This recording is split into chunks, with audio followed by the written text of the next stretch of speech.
the state build the public and affordable housing that is necessary to achieve that. And I'll just finish on this, right, to show you just, you know, A, how possible it is, but B, how the current government just have no interest in doing this. They keep claiming it's complicated and it's difficult.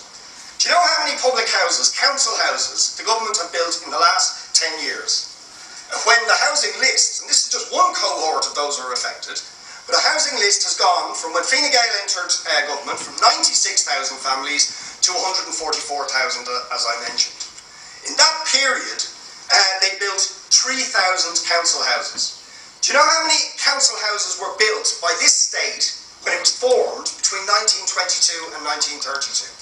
Guess. Just in Dublin. Right, 3,000 is all Fine Gael could build. In the last 10 years, how many were built, anybody like to guess, in Dublin alone between 1922 and 1932?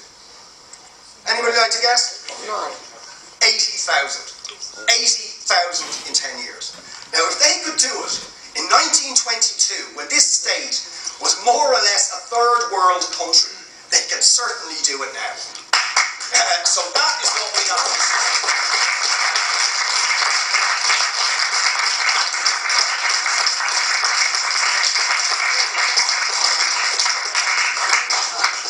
Well, 25 to 35. Sorry, 25 to 30.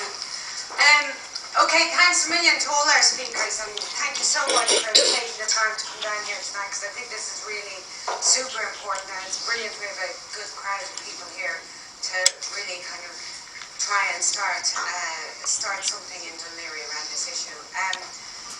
Time for questions, proposals. Anyone want to suggest what we can do here in Laoghaire? Questions, comments, or anything you want to add to this discussion? Just stick your hand up and I'll take you as I see you. Don't be shy. You'll all be jumping now when I'm trying to finish it up. Louise. Sorry, thank you. That was very interesting what you said about the Constitution.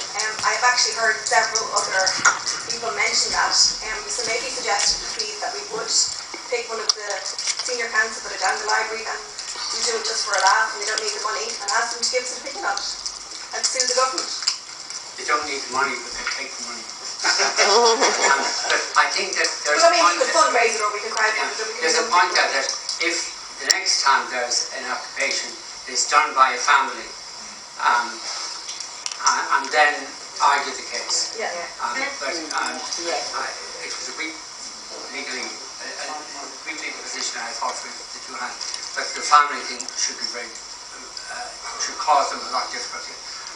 Shane Ross made a big deal about the judicial appointments and getting rid of cronyism and all that. I thought he missed the point, or the point was missed. The point is that we appoint people of very conservative disposition to the High Court and the Supreme Court, and that affects our society very fundamentally in ways that we don't much advert to. And there should be some examination of people's ideology before they go on to the Supreme Court, like there is in America. And people will say, oh, this would be outrageous, and making inquiries like what's happening with this fellow Cabinet in America now, and people make the allegation. But I think that you're giving members of the judiciary enormous power and unaccountable power, and surely we should have some idea of how they're likely to use this power, particularly in areas so critical as housing and private property before they're appointed. Thanks, Vincent. I have a couple of hands, yourself and then yourself, and the speakers will all come back at the end. And Reconfirmation. That figure of 25 to 30,000 was really impressive from 22 to 32, even if it was... Sorry, no, 80,000. Yeah, well, from even if 25 to 30,000, right? That's the equivalent of the whole of Talent from Dawkin, or anyone who's not familiar, and that's really amazing. Yourself?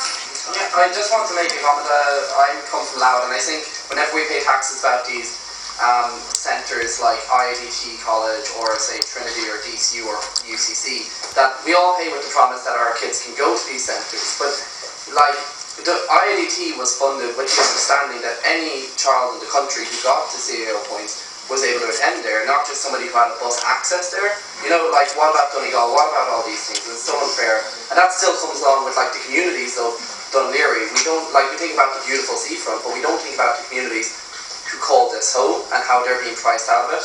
And I think that is so fundamental, because we hear about these Dublin issues, but this is not just a Dublin issue, this is very much a countrywide issue, and I think that needs to be noted. The Union of Students of Ireland are obviously very supportive of this and will be disrupting, much like sitting down in Lewis lines. We'll be starting from the Garden of Remembrance at 11 o'clock on the Wednesday, marching down to join the rally, and we'd invite anybody to join us, because you're right, we need to disrupt it. We need to have everybody realise how damn important this is to everybody, not just the current students at this present moment, but to the upcoming students and the graduates and everybody in the country. Thanks very much.